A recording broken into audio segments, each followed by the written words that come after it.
Bonjour à tous et bienvenue pour ce nouveau numéro de Quintet Express. On va analyser, vous en avez pris l'habitude, comme chaque mercredi, les quintets de ce jeudi et de ce vendredi avec ce jeudi le prix Marcel Laurent.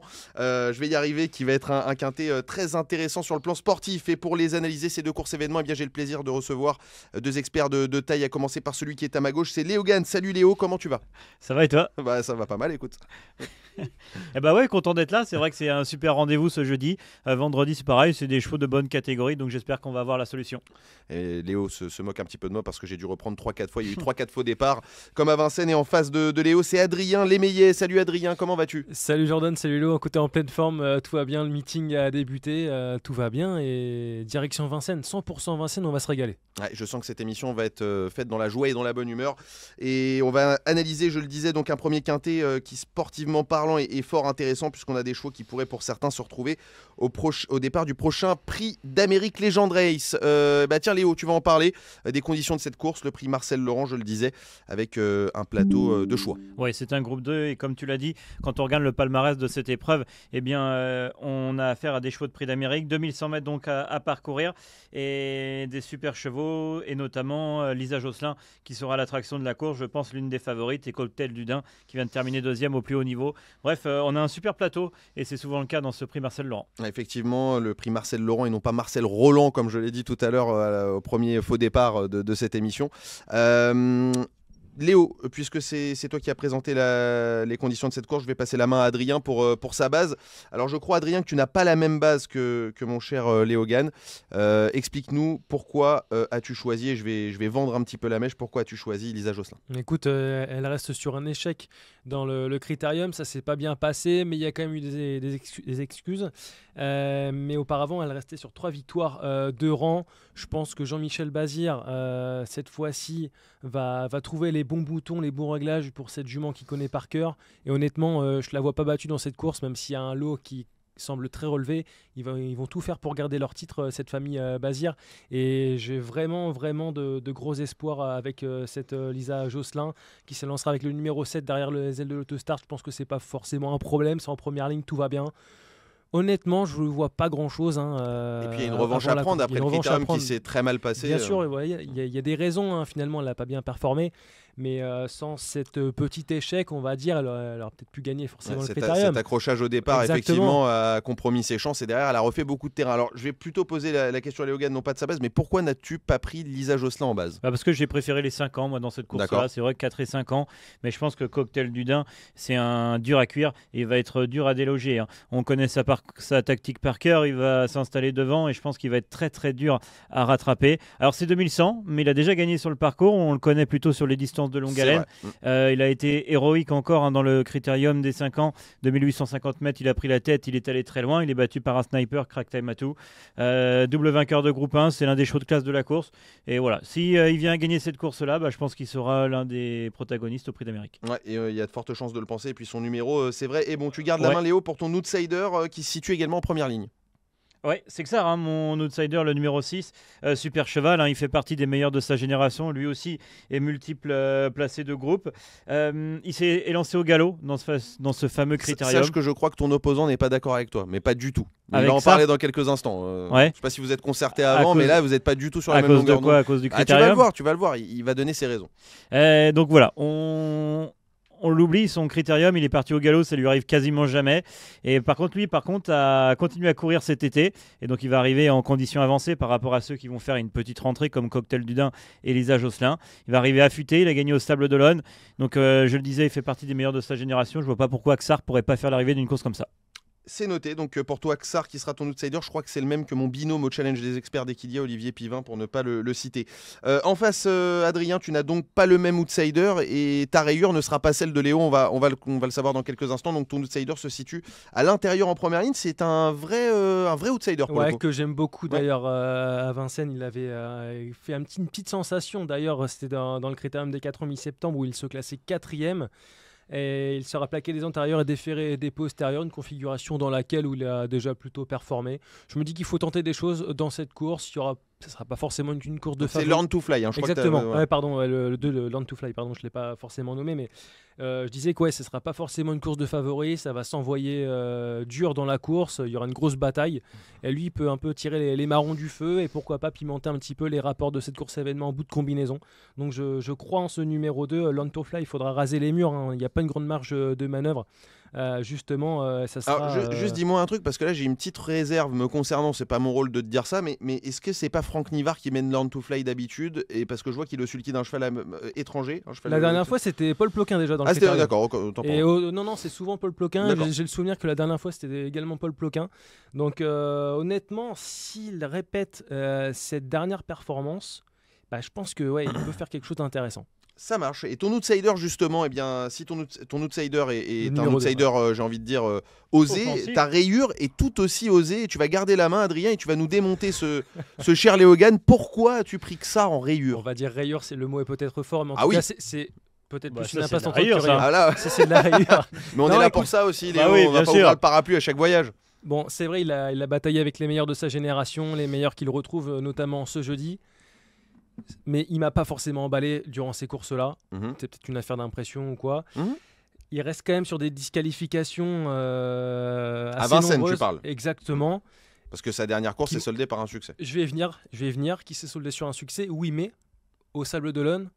Dans un lot lot moindre. Alors certes, il a repris du moral. Son entraîneur a retrouvé le sourire. On a repris de la confiance le matin, etc. Mais je suis pas emballé. Eh bien, écoute, je suis pas emballé parce que je trouve que dans ces lots-là, tu as le mérite de tenter quelque chose. On tente quelque chose d'énorme parce qu'il a déjà pris quelques places dans des lots comme celui-ci, mais j'étais pas forcément emballé. Il est déféré, oui, d'accord, mais on tente quelque chose. Eh bien, écoute, tu auras le mérite d'avoir tenté, en tout cas, quelle que soit l'arrivée. On ne peut que te rendre cela. Léo, par contre, ta rayure, là, moi, c'est de je vais pas dire l'expression de la rédac, qui est une expression qui dit comme ça, tout petit, tout petit. Ouais, quand tu as vu, s'il est ferré, il fait le tour. Voilà. Alors, le 8, donc, qui a d'autres engagements en vue, vous l'aurez compris. Quant au Avis, qui ne sera pas donc le préféré de Léo, puisque c'est sa rayure. Léo, ton ticket en 6 chevaux, me semble-t-il. Oui, ça coûte 12 € en mise-peine. Je suis parti de Cocktail du Dain le 4. Vous l'avez compris, Lisa Josselin, obligée de la mettre sur un ticket. Xar, que j'ai placé assez haut, je l'ai mis 3e. 4e, j'ai mis Falco qui le regarde. J'aime bien ce cheval. Ça, c'est pas mal. Ouais. Alors, il va devoir s'élancer à l'extérieur, mais je me souviens de sa course sur l'hippodrome d'Anguin. C'est une course de groupe. Il devançait les meilleurs de la génération. Il devançait Frank Joe. Il devançait l'ancier du Goutier. Donc, jugez là-dessus, c'est une toute première chance. Le numéro 9, il sera des 4 premières fois. Et le 14, en bout de combinaison, c'est Jasmine. Eh bien, écoute, 4, 7, 6, 3, 9, 14 donc pour ton ticket. Celui d'Adrien, eh bien, c'est en 6 chevaux également. À toi de nous les donner. On commence avec le 7, Lisa Josselin, rachat attendu avec cette protégée de la famille Bazir. Le 4, Cocktail du Dain, la base de Léo. Le 3, ensuite, Istasia, dauphine de Keep Going dans le Critérium international, qui se dispute justement... qui s'est disputé l'an dernier, pardon. On enchaîne avec le numéro 2, Learn to Fly, mon petit outsider que j'aime beaucoup. Le 14, Jazzman. On conclut avec le numéro 9, Falco qui le regarde plutôt assez bas, mais en raison de son numéro. J'ai peur qu'il se grille un peu les ailes au départ, que ça lutte beaucoup en bas de la descente et qu'on perde un peu de cartouche. Donc voilà, 7, 4, 3, 2, 14 et 9. Eh bien écoute, parfait, tu l'as récapitulé pour moi. Un ticket là aussi à 12 €. Merci les amis donc pour ce premier quintet, celui du jeudi, puisque nous n'analysons pas les quintets du week-end, mais celui de jeudi et de vendredi. On va passer, parce que le temps nous presse un petit peu, à celui de vendredi. On va redescendre de quelques étages, si vous nous le permettez, avec le prix Dejo Péja. Je pense que ça se prononce comme ça, en tout cas comme ça se lit. Il s'agit d'un quintet réservé à des 5 ans, mais je ne vais pas donner toutes les conditions. Tu vas finir de nous les donner, mon cher Adrien. Donc une course disputée sur 2700 mètres, le parcours dit classique, 16 concurrents de 5 ans qui n'ont pas gagné. 180 000 €, une course remportée par Jabalpur l'an dernier, donc on situe un peu la course, et bon, il a fait du chemin. Il a gagné à Turin, exactement. Ou à Milan ou à Turin, je sais plus. C'était à Milan, à Milan, des Nations, il me semble, le week-end dernier. Donc voilà, ça sera la 4e course du programme, à 20h15, horaire habituel, vendredi. Pour ce meeting, voilà, Jordan, je te donne mon favori. Eh bien écoute, pourquoi pas, vas-y, on peut y aller. Donc ton favori, mon cher Adrien, il s'agit du mien également d'ailleurs, cheval qui est transcendé ces derniers temps. Je n'ai rien inventé, le numéro 5, Kazachok, qui s'est imposé sur le parcours de vitesse. En dernier lieu, Mathieu Mottier, déféré des 4 pieds. Je crois qu'on peut foncer, notamment. c'est un cheval qui connaît une belle période de forme en ce moment. Oui. On ne peut pas aller contre, donc c'est pourquoi je l'ai placé en tête. Je n'ai rien inventé. Eh bien, écoute, en face, Léo n'a pas le même favori. Il a gardé le tien dans son ticket, évidemment. Son favori fait partie des plus riches. Léo, tu as pris, je crois, Karma Power. Ouais, Karma Power, le 15, qui a réalisé un meeting d'hiver l'année passée de toute beauté. C'est l'un des plus riches de la course. C'est assez légitime parce que c'est l'un des meilleurs, tout simplement. Éric Raffin, il a été préparé pour cette course-là. Ouais. Et petite indiscrétion qui vient de la part de Kevin Baudon, J'ai qui la même. était présent samedi sur l'hippodrome de Laval. Le cheval a travaillé, il volait, tout Ouais. simplement. Mm. Donc préparé pour, il vole. Engagement visé, donc faut faire avec Karma Power. Ouais, dans la foulée, et je suis d'accord également avec ton favori, je trouve que vous avez deux très bonnes bases respectivement, toi et Adrien. Pour garder la main, donc Léo, ton outsider, c'est un cheval qui... pas forcément connu dans la spécialité, mais qui est capable de jolis tours de force. Oui, et justement, quand on remonte un petit peu dans sa musique, je lui trouve une 10e place. C'est le numéro 6, Crack Clear. Ouais, c'est ça. Je lui trouve une 10e place à l'attelé, et le chrono était très bon ce jour-là. Alors même s'il n'a pas fait l'arrivée, le comportement était bon. Tu l'as dit, on le connaît plutôt dans la discipline du trot monté. Ça reste un super cheval, hein, ce Crack Clear. Donc ça peut être le vrai coup tentant à mettre, tu vois, 4-5e pour une jolie cote. D'ailleurs, c'est la place que tu as donnée, 4e pour la casaque de Valentin Desbriel, qu'on salue s'il nous regarde. Ce qui n'est pas certain. En face, Adrien, ton outsider, eh bien, c'est en haut de tableau également que ça se passe. C'est une fille, Kaline Dulocher, le numéro 4. Une jument qui donne son cœur sur la piste à chaque fois, on ne peut rien lui reprocher. Fait avec ses moyens, elle se bat, elle accroche quelques places, des 4e, 5e. Bon, écoute, je l'ai placé un petit peu bas dans mon ticket, mais voilà, elle a terminé 4e le 16 octobre à Chartres, de façon correcte.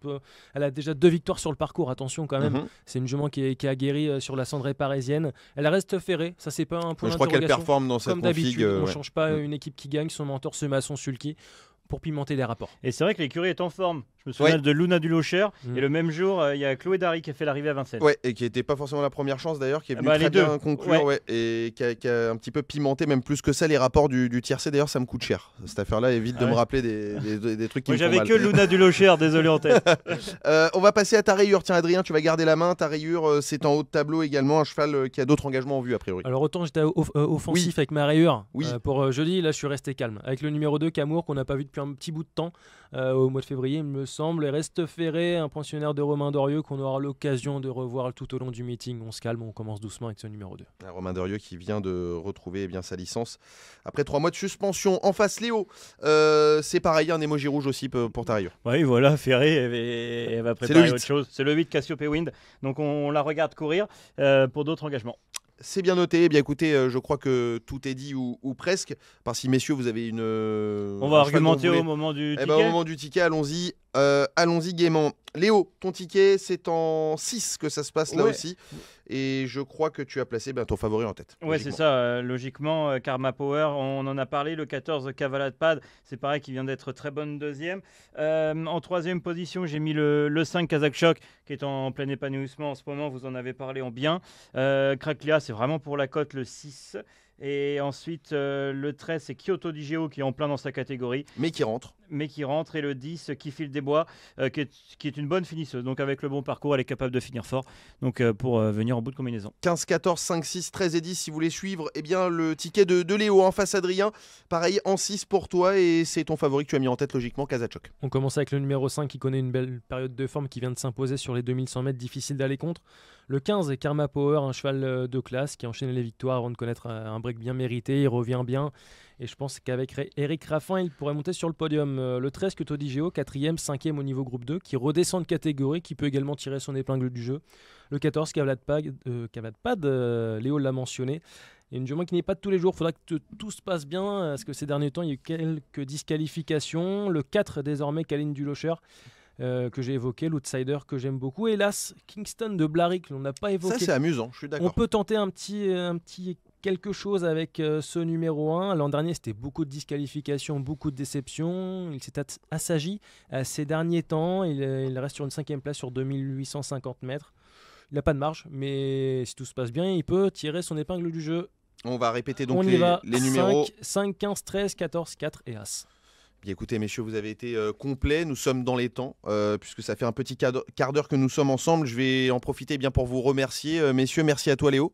Bah merci. Ben voilà. Merci T'as l'air beaucoup. étonné que je te remercie. Bah non, mais on a passé, c'est passé vite. Ouais, c'est Je passé suis en vite. train de me dire. On s'en Parce dit que pas ensemble. quand on est en bonne compagnie, ça passe toujours vite. Adrien, pareillement, Bah, merci. merci beaucoup. Profitez des courses à Vincennes, on va se régaler. Voilà, et vous savez tout donc sur les tickets d'Adrien et de Léo pour faire vos jeux ce jeudi et ce vendredi sur le plateau de Gravel dans le Temple du Trot. À très bientôt, merci de nous avoir suivis. On se retrouve bien très vite pour d'autres émissions sur equidia.fr et sur vos réseaux sociaux, bien sûr. À bientôt.